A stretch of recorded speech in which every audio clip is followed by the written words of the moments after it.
Гибелта на ранната Грей цивилизация.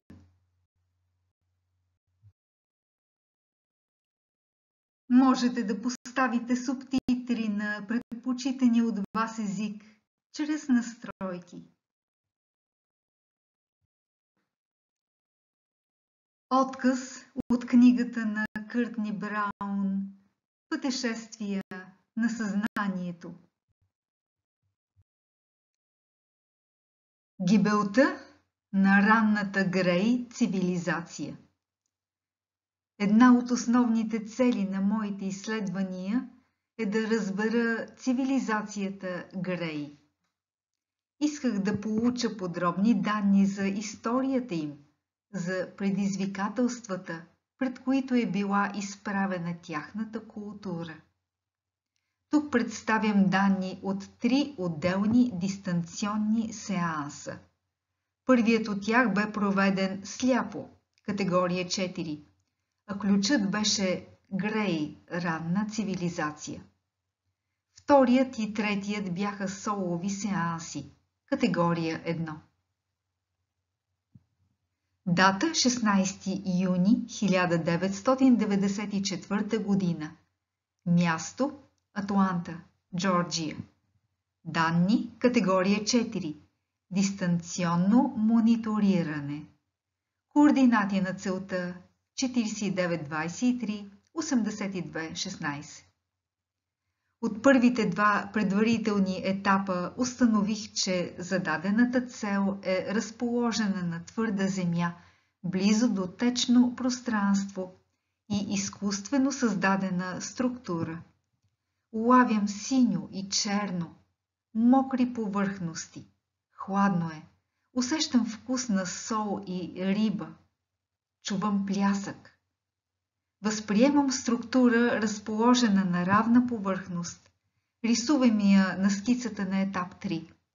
Повърхността е мокра. Структурата е от твърд материал. Премествам се на върха на структурата. Усещам движение по спирала точно под структурата, като в фуния. Рисувам втора скица на структурата. В подножието й е разположен огромен кипящ водовъртеж. Минавам на етап 4. Тук определено има водовъртеж. Много вода и високи енергии. Усещам и присъствието на някакви същества, като че ли това е тяхната работна среда. Минавам към водовъртежа.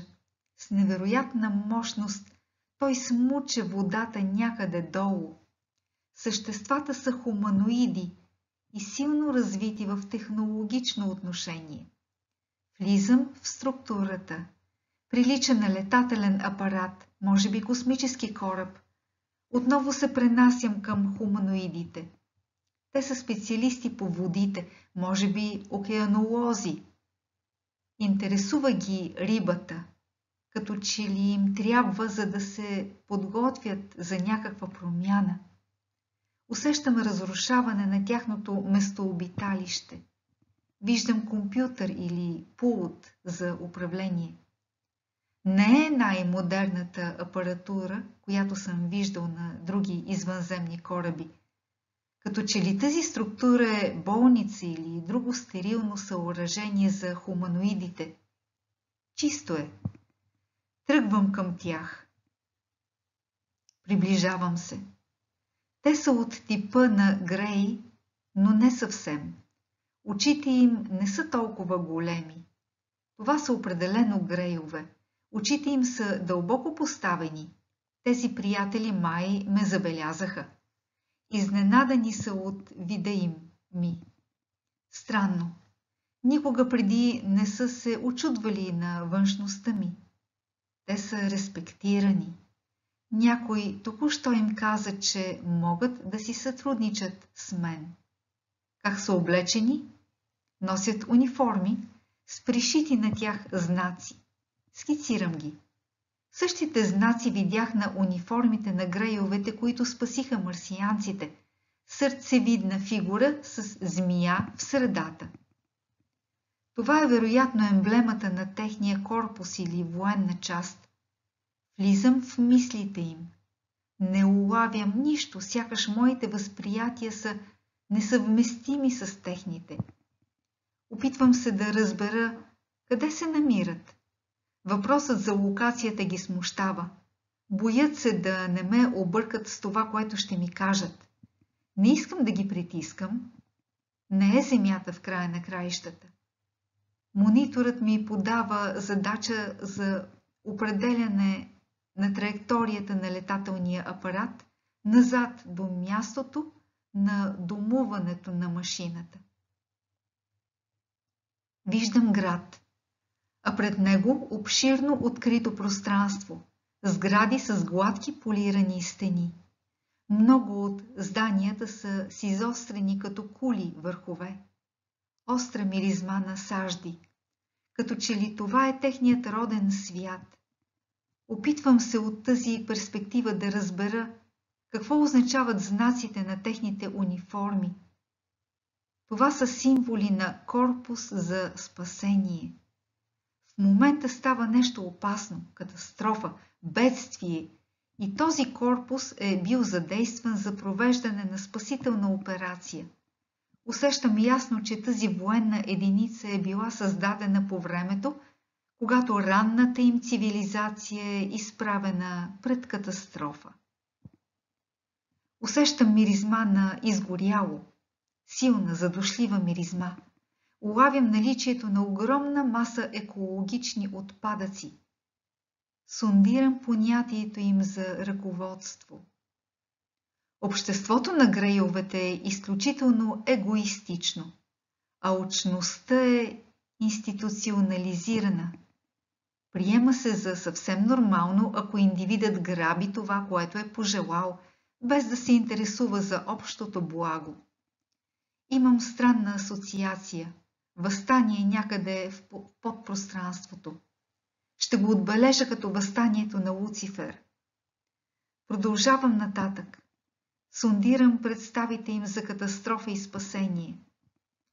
Спасителният корпус е мобилизиран от обществото. Нещо тук се променя. В момента комуникирам с конкретен Грей, чиято задача е да установи връзка с мен и да ми обясни какво става. Той изглежда типично за расата си. Очите му са големи, изпъкнали, склепачи. Мисли, че съм объркан и иска да изясни това, което не мога сам да разбера. Отново гледам сградите и чертая нова скица. Следвам сигнала. Навлизам в понятието за екологична катастрофа. Всичко е замърсено, отровено. Тези същества просто плуват в собствените си извържения. Цялото им съзнание е подчинено на мисълта за собственото благополучие. Сега сондирам представата им за секс. Те са силно сексуални. Преминавам към идеята за храна. Всичко, което ядат, е фабрично произведено. Храната не стига. Грейовете са милиарди. Естествените храни, чието източник бил океанът, постепенно изчезват. Имам чувството, че тези хора се хранят с риба. Отново следвам сигнала. Тук е имало война в подпространството и тя е корумпирала много от тях. Сякаш са били групово прелъстени от арогантен, властен лидер. По-късно се почувствали предадени, но било твърде късно да поправят грешката си. Наложило се да започнат всичко от начало. Привършвам сеанса. Целта се казва Грей, ранна цивилизация. Представените тук данни бяха потвърдени от един мой солов сеанс, проведен 6 месеца по-рано, на 3 декември 1993 година. И тогава видях този пренаселен и силно замърсен град. По земните стандарти атмосферата на планетата на Грейовете бе не просто тежка, тя разяждаше като киселина и това не беше тяхната естествена среда. Тогава успях да уловя и вокали. Гласът на грейовете прилича на цвърчене. Психиката им имаше някои сходства с психиката на хората. Колкото до физиологията, ранните грейове са имали по-малки очи от онези, които кръжат около земята и на нея. Кожата им е светла, гладка, набръчква се при допир, нямаха никакво окосмяване. Грейовете имаха силен сексуален нагон. При този сеанс установих, че имат проблеми с отглеждането на поколение. Високата смъртност при бебетата се дължеше на отровената атмосфера, но самото общество, поради своя примитивизъм, не си даваше сметка за причината, за разлика от съвременното човечество. След мониторирания сеанс реших да се прицеля в този обект за трети път, за да почерпя повече информация за някои важни детайли. И тъй. На 20 юни 1994 година проведох още един солов сеанс на наблюдение на целта Грей ранна цивилизация. В началото на сеанса локализирах отново структурата на водовъртежа. Оказа се, че съм попаднал в фабрика за преработка и производство на храни. Съсредоточих се върху грейовете, които работеха в този комбинат. Забелязах, че гениталиите им бяха твърде малки, според земните стандарти. В цеховете работеха и мъжки, и женски индивиди. Водеха интензивен полов живот, пред който нашият бледнее, както по отношение на честотата, така и по броя на партньорите. Телепатичното общуване помежду им беше много по-силно, отколкото при хората, и това още повече стимулираше сексуалните им желания. Установих, че атмосферата е била разрушена не само от отровни отпадъци, но и от радиация. Започнах да сондирам, за да установя причините за катастрофата, и открих, че те се дължат на еволюционна грешка. Егоизмът бе предизвикал у по-голяма част от тях нарушаване на функциите, защото в психиката им не съществуваше нищо, което да балансира нагона за физически удоволствия. Следвайки сигнала, стигнах до представата им за духовността. Тук сеансът взе неочакван обрат. Улових присъствието на някакво подпространствено светло същество, аморфно и излъчващо сила. Сондирах възможността за външни агенти и усетих, че се премествам в пространството. Намерих се над един пласт от подпространството. Под мен се суетяха множество подпространствени същества. Суматохата ми напомни метрото в Манхатън в час пик. Сондирах взаимоотношенията между тези създания и грейовете и констатирах, че подпространствените същества са всъщност грейове преди физическото им раждане. Те населяваха един свят, подчинен на строга иерархия и железен ред. Получаваха заповеди и тутък си трябваше да ги изпълнят. Странното беше, че според едно от правилата в този свят те бяха задължени да се отдават на физически удоволствия и да рушат както преди раждането си, така и след него. Продължавах да вървя след сигнала. Намерих се в командния център, контролиращ живота в този подпространствен слой.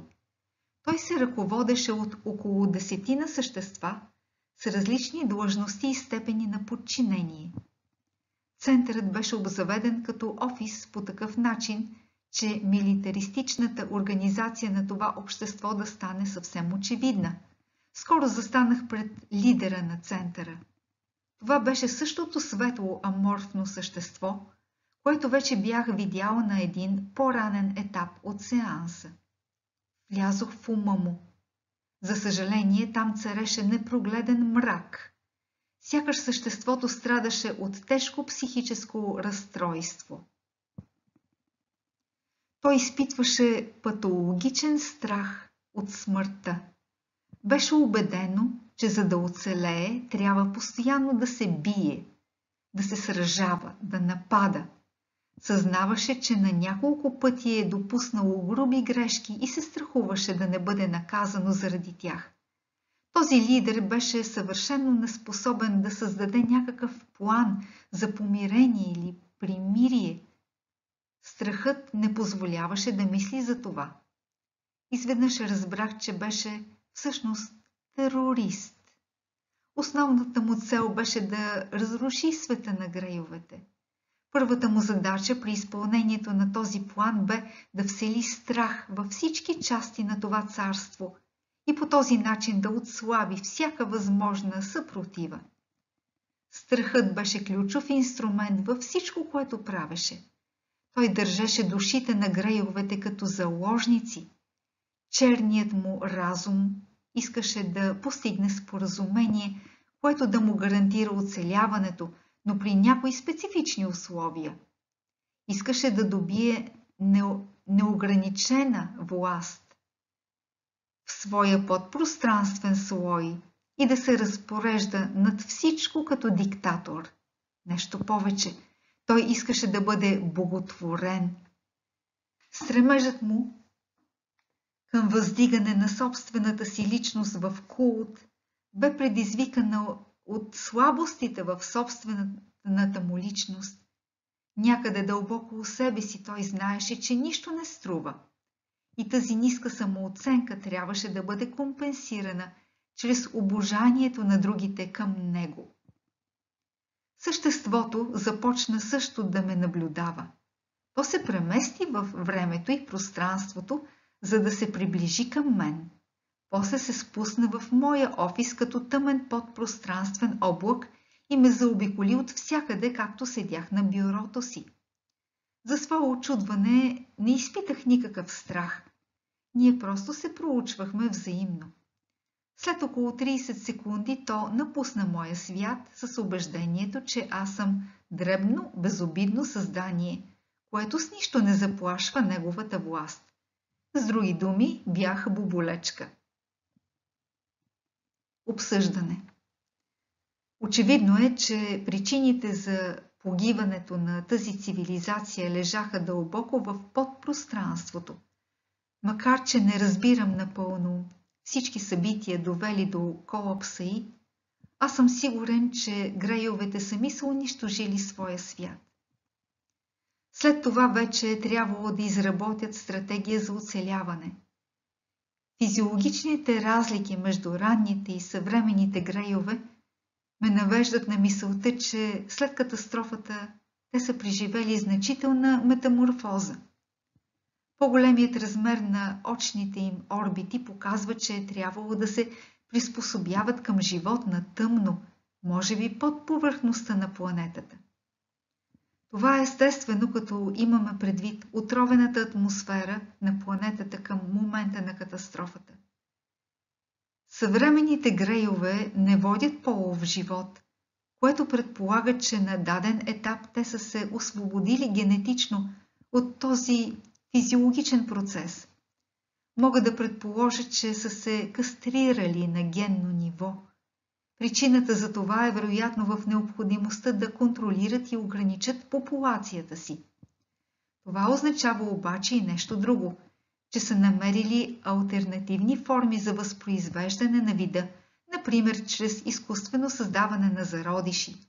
Тази хипотеза се потвърждава от свидетелствата на хора, отвличани от НЛО, които са наблюдавали култивиране на зародиши в инкубатори, изпълнени с неизвестна течност.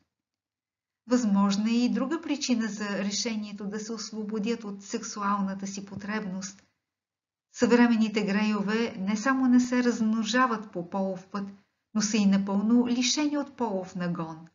Мисля, че след катастрофата са преоценили причините за дисфункциите на личността и физиологията на ранните грейове. Генните манипулации са били нужни като средство за приспособяване към по-суровите условия на планетата. Вероятно на по-късен етап са засегнали и центровете на сексуалната активност в мозъка. Много са въпросите, очакващи отговор и отнасящи се до колапса на ранната Грей цивилизация.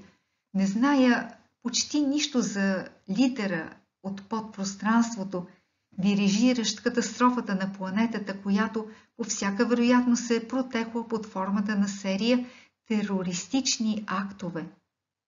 Срещу кого се е борил този терорист? Какви управленски грешки са внушили на това същество, че тероризмът е единственият начин да оцелее? Неясно е и по какъв начин дейността му е била пренесена от подпространството в физическия свят. Може би физиологията на ранната раса на грейовете позволявала лесен преход между различните измерения на техния свят и това е направило възможно пренасянето на корупцията от подпространството в физическото пространство. И накрая, кои бяха съществата, работещи непосредствено под управлението на този терорист? За разлика от своя водач, те имаха хуманоидна физиология. Предишните изследвания показаха, че подпространствените създания могат да променят вида си за разлика от физически съществуващите. Дали аморфната форма не позволяваше този лидер по-лесно да ги тероризира? Не мога да дам отговор. Сигурно е обаче едно. Колапсът на ранната цивилизация на грейовете не е бил прост процес или единично събитие. Явлението има физически и подпространствен аспект и заради нашето собствено оцеляване ние трябва да си извадим поуки от грешките, които те са допуснали.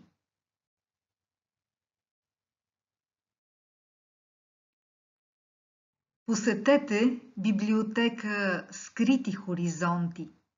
Входът е свободен.